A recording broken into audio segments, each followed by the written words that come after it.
प्यारे बच्चों, आज की हिंदी कक्षा में मैं आपकी हिंदी अध्यापिका रेनू मार्टिन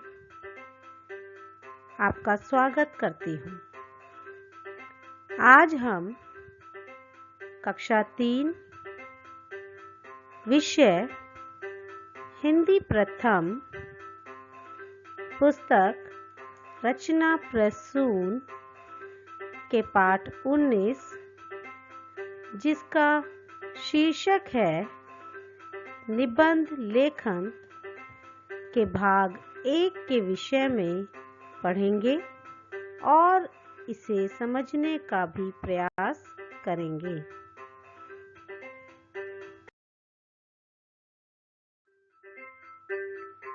हमारे आज के पाठ का नाम है निबंध लेखन। बच्चों, हम अपनी आज की कक्षा में जानेंगे कि निबंध को किस प्रकार से लिखना चाहिए और निबंध लिखते समय हमें किन-किन बातों का ध्यान रखना चाहिए। सर्वप्रथम बच्चों, हमारे लिए यह जानना आवश्यक है कि निबंध किसे कहते हैं। तो चलिए हम जानते हैं कि निबंध किसे कहते हैं।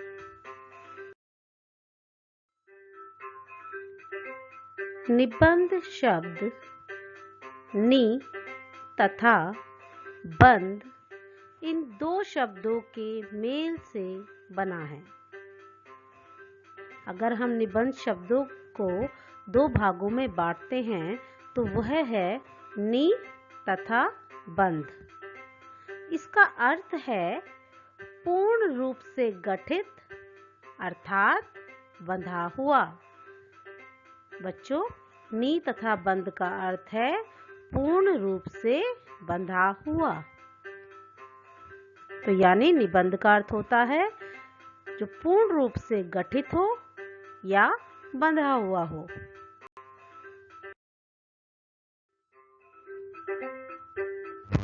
इस प्रकार हम निबंध के अर्थ को समझ सकते हैं। किसी विषय पर भावों और विचारों की एक बंधी हुई रचना। अर्थात यदि हम किसी भी विषय पर अपने भाव और अपने विचारों को बांधकर कुछ लिखते हैं तो वह निबंध का रूप होती है।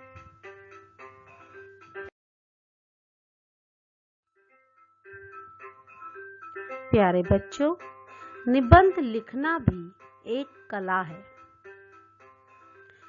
हम निबंध को इस प्रकार से भी संबोधित कर सकते हैं कि विषय से संबंधित विचारों व सूचनाओं का क्रमबद्ध व सुगठित संग्रह ही निबंध कहलाता है।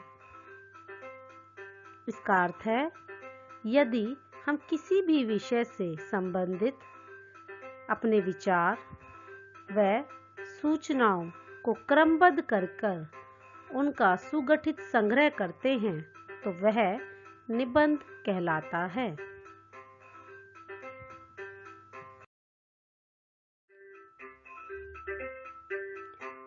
बच्चों, निबंध को लिखते समय हमें कुछ बातों का ध्यान रखना आवश्यक है और वे बातें इस प्रकार हैं।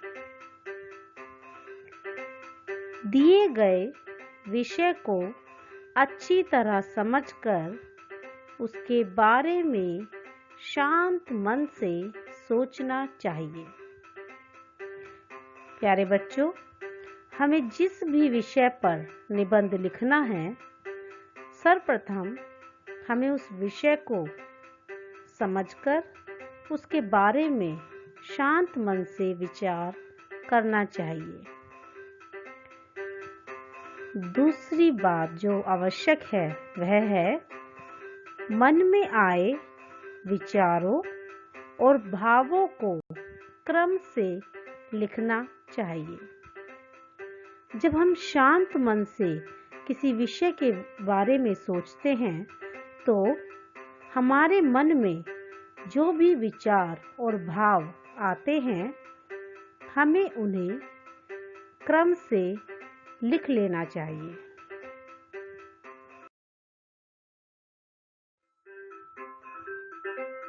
तीसरी बात जो हमें ध्यान रखनी चाहिए वह है विचारों को अनुच्छेदों में बांटकर लिखना चाहिए। इसका अर्थ है हमें अपने विचारों को अनुच्छेदों में बांटकर लिखना चाहिए। हमें अलग अलग करके अपने विचारों को लिखना चाहिए। अगली बात जो ध्यान रखने योग्य है वह है हमारे लिखने की जो निबंध की भाषा है वह सरल और स्पष्ट होनी चाहिए, जिससे जो भी उसे पढ़े वह आसानी से उसे समझ सके। और पांचवी ध्यान रखने योग्य बात है मुहावरों, लोकोक्तियों, सूक्तियों आदि का भी प्रयोग किया जा सकता है। प्यारे बच्चों, हम अपने निबंध को अधिक आकर्षक बनाने हेतु विभिन्न मुहावरों, लोकोक्तियों और सूक्तियों का भी प्रयोग कर सकते हैं।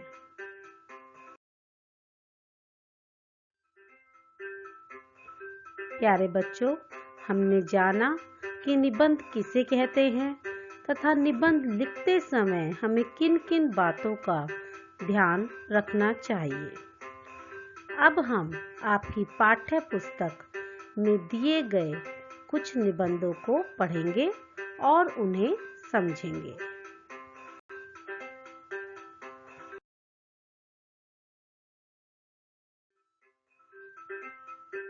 हमारा सबसे पहला निबंध है हमारा राष्ट्रीय पक्षी मोर।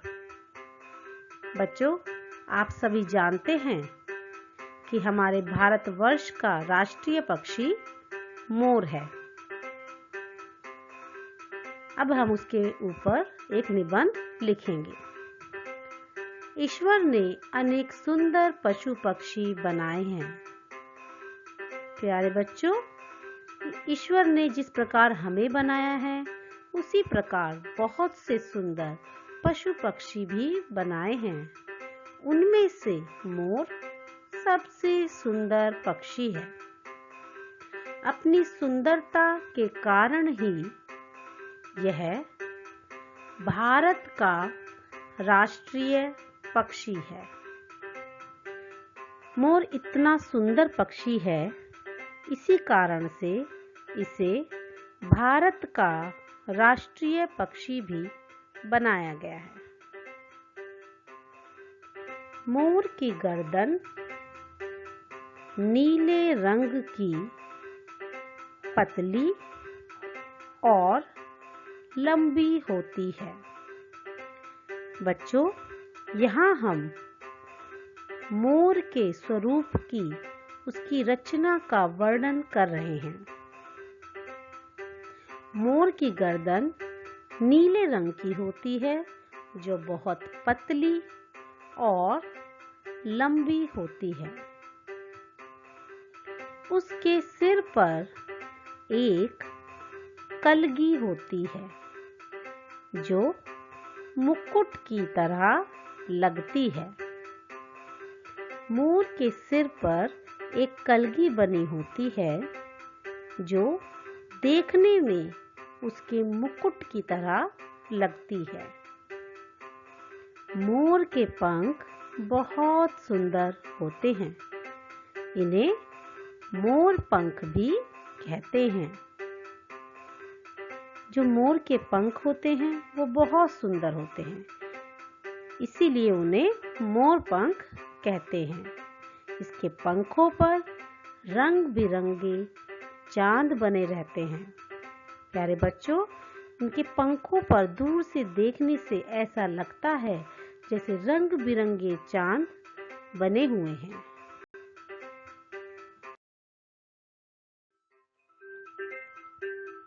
वर्षा ऋतु में जब बादल गरजते हैं तो काली काली घटाओं को देखकर मोर अपने पंख फैलाकर नाचने लगता है। प्यारे बच्चों, जब वर्षा का मौसम होता है, वर्षा ऋतु होती है और बहुत जोर जोर से बादल गरजते हैं, तो ऐसे समय में काली काली घटाओं को देखकर मोर अपने पंखों को अच्छी तरह फैलाकर नाचता है। मोर का नृत्य बहुत ही मनभावन होता है।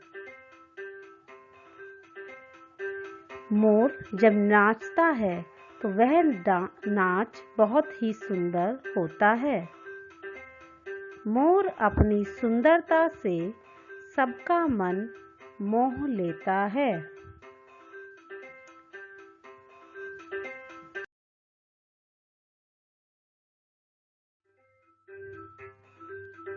मोर किसान का मित्र कहलाता है।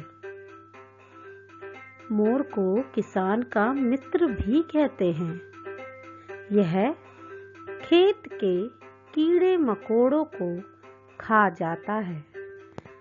मोर को किसान का मित्र इसलिए कहते हैं क्योंकि यह खेत में होने वाले अनेक कीड़े मकोड़ों को खा जाता है। मोर सांप का भी शत्रु होता है। मोरनी के पंख मोर जैसे चमकदार और लंबे नहीं होते।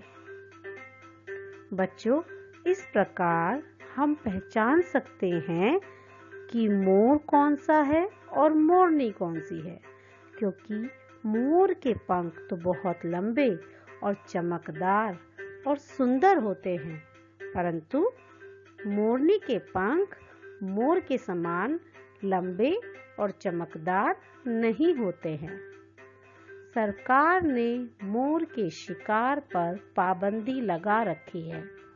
बच्चों, यह बात भी ध्यान देने योग्य है कि कोई भी व्यक्ति मोर का शिकार नहीं कर सकता, क्योंकि मोर हमारा राष्ट्रीय पक्षी है। तो बच्चों, इस निबंध के द्वारा हमने हमारे राष्ट्रीय पक्षी मोर के विषय में अनेकों बातों को जाना।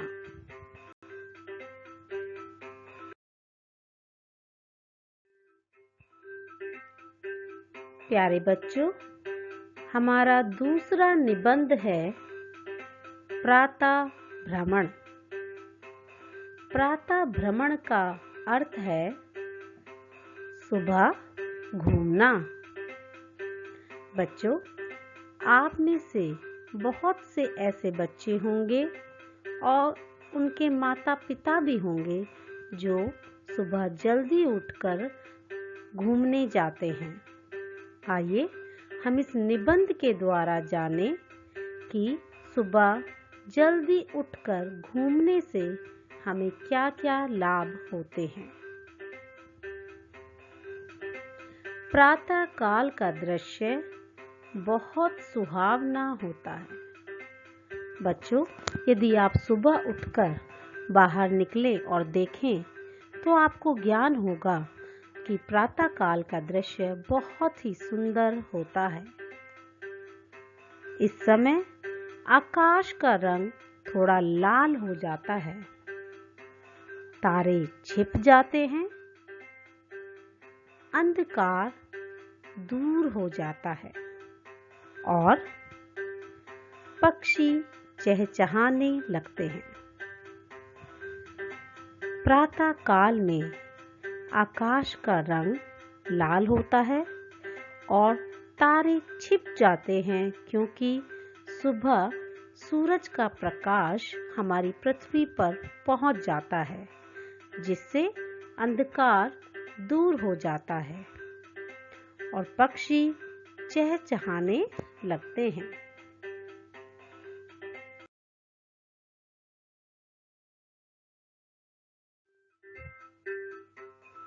चारों तरफ का वातावरण बहुत सुंदर लगता है। प्रातःकाल में चारों तरफ का वातावरण बहुत ही सुंदर और अच्छा लगता है। चारों ओर स्वच्छ हवा बहती है। प्यारे बच्चों, प्रातःकाल बहुत ही स्वच्छ और ताजी हवा बहती है। बाग में फूल खिल जाते हैं तथा उन पर तितलियां और भौरे मंडराने लगते हैं। बच्चों, आपको पता होगा कि रात आने पर बहुत से ऐसे फूल होते हैं जो मुरझा जाते हैं या बंद हो जाते हैं, परंतु जब प्रातः काल होती है, सूरज निकलता है, तो बाग में बहुत से सुंदर सुंदर फूल खिल जाते हैं और उन फूलों पर बहुत सारी तितलियां और भौरे मंडराते हैं।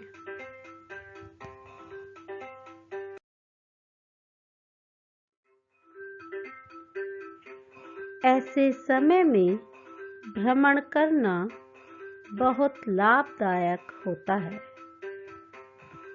इसका अर्थ है, यदि हम प्रातःकाल उठते हैं और बाग में खुली और ताज़ी हवा में भ्रमण करते हैं, तो यह हमारे स्वास्थ्य के लिए भी बहुत लाभदायक होता है।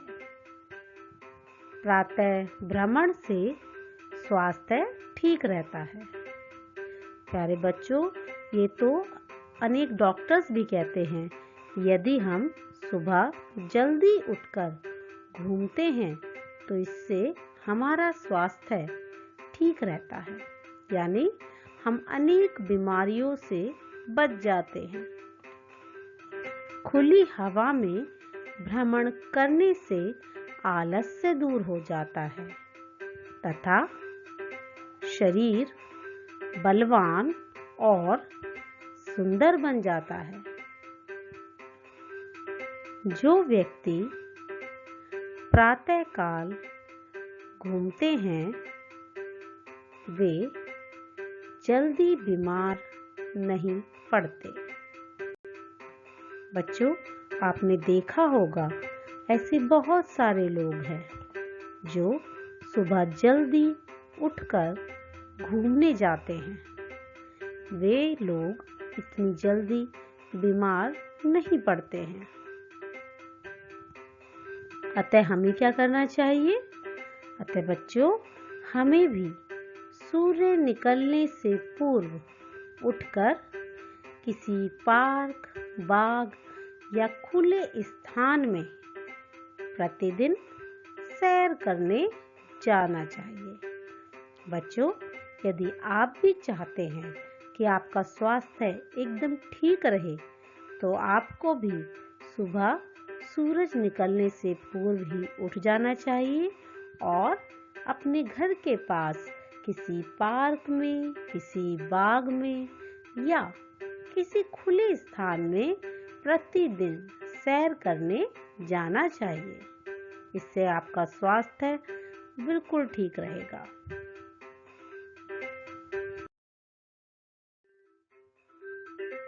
प्यारे बच्चों, अब जो हम निबंध पढ़ेंगे वह निबंध है मेरा विद्यालय। यदि आपसे कहा जाए कि आप अपने विद्यालय के विषय में एक निबंध लिखिए, तो आप उसे इस प्रकार लिख सकते हैं। मैं तीसरी कक्षा में पढ़ता हूँ। मेरे विद्यालय का नाम सेंट जोसेफ एकेडमी है। यह गाजियाबाद के मरियम नगर नंदग्राम में स्थित है। मेरे विद्यालय का निबंध लिखते समय आपको सर्वप्रथम बताना होगा कि आप किस कक्षा के छात्र या छात्रा है। साथ ही आपको अपने विद्यालय का नाम भी बताना होगा और यह कहाँ स्थित है यह भी बताना होगा। यह अंग्रेजी माध्यम का विद्यालय है। बच्चों, आपका विद्यालय सेंट जोसेफ एकेडमी गाजियाबाद के मरियम नगर नंदग्राम में स्थित है और आपका विद्यालय एक अंग्रेजी माध्यम का विद्यालय है। मेरा विद्यालय गाजियाबाद के प्रसिद्ध विद्यालयों में से एक है। बच्चों, आपको यह जानना आवश्यक है कि आपका विद्यालय गाजियाबाद के अनेकों प्रसिद्ध विद्यालयों में से एक है। उसमें पहली कक्षा से 12वीं कक्षा तक पढ़ाई होती है। आपके विद्यालय में पहली कक्षा से 12वीं कक्षा तक पढ़ाई होती है।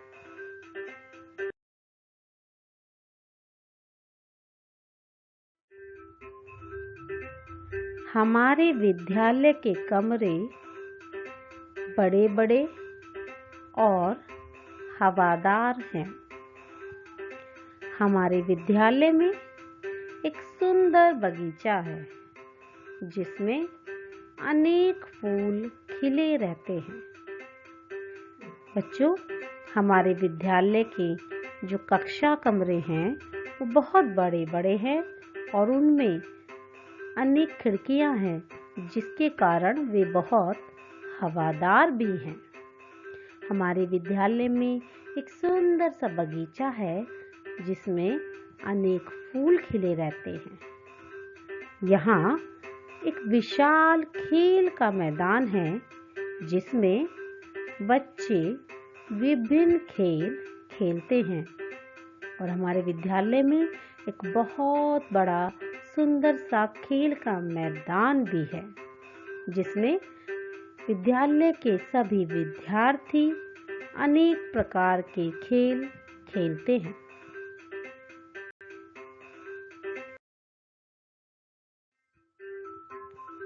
हमारे विद्यालय में पिछले दिनों एक तरण ताल भी बनवाया गया है।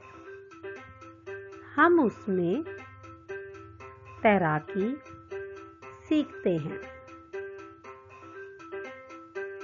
हमारे विद्यालय का पुस्तकालय बहुत बड़ा है।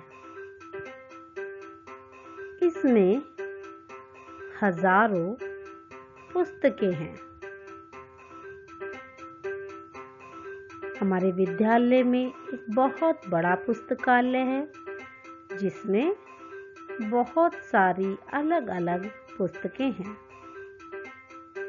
मेरे विद्यालय के प्रधानाचार्य, शिक्षक सभी बहुत अनुभवी एवं योग्य हैं। मेरे विद्यालय के प्रधानाचार्य या शिक्षक सभी बहुत अधिक अनुभव वाले और बहुत योग्य हैं। यहाँ 1500 विद्यार्थी पढ़ते हैं। पढ़ाई और खेल कूद में हमारे विद्यालय का बहुत नाम है। बच्चों, आपने देखा कि किस प्रकार हम अपने विद्यालय के ऊपर निबंध लिख सकते हैं। बच्चों, आप निबंध को लिखते समय अपने विचारों का भी प्रयोग कर मेरे विद्यालय के निबंध को अपने अनुसार लिख सकते हैं।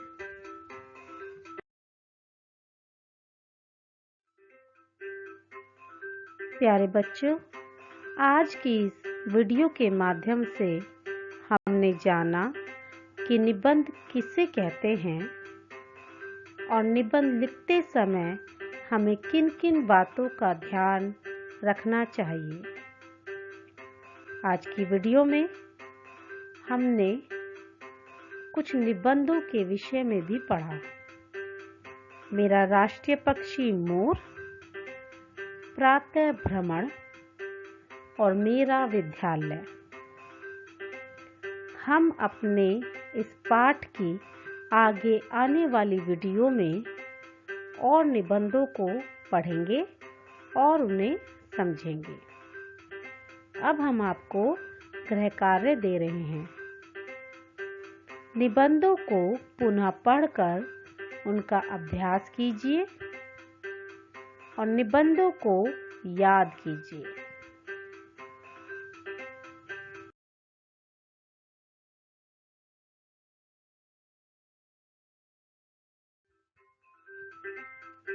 बच्चों, आशा करती हूँ कि आज की वीडियो में निबंध के विषय में आपको जो भी पढ़ाया और समझाया गया है वह सभी समझ में आया होगा।